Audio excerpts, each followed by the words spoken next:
Chapter 62, The Dart. A word concerning an incident in the last chapter. According to the invariable usage of the fishery, the whaleboat pushes off from the ship with the headsman or whale killer as temporary steersman, and the harpooner or whale fastener pulling the foremost oar, the one known as the harpooner oar.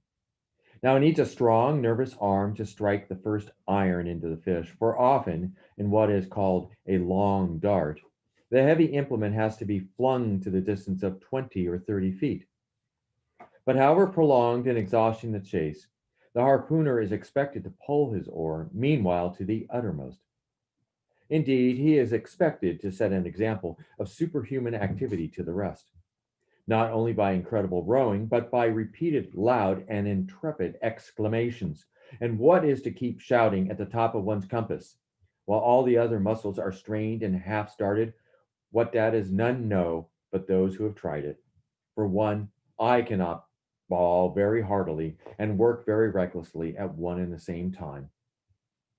In this straining, bawling state, then, with his back to the fish, all at once the exhausted harpooner hears the exciting cry, "Stand up! Give it to him!"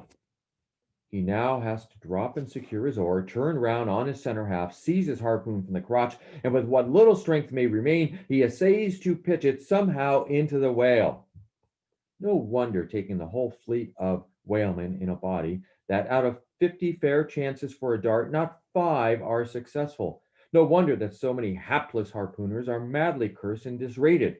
No wonder that some of them actually burst their blood vessels in the boat. No wonder that some sperm whalemen are absent 4 years with 4 barrels. No wonder that so many ship owners whaling is but a losing concern. For it is the harpooner that makes the voyage. And if you take the breath out of his body, how can you expect to find it there when most wanted?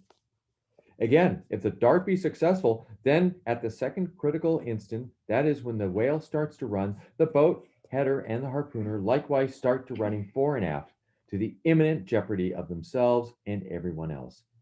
It is then they change places, and the headsman, the chief officer of the little craft, takes his proper station in the bows of the boat.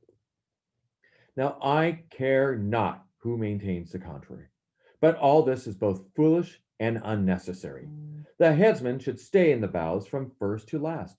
He should both dart the harpoon and the lance, and no rowing whatever should be expected of him, except under circumstances obvious to any fisherman.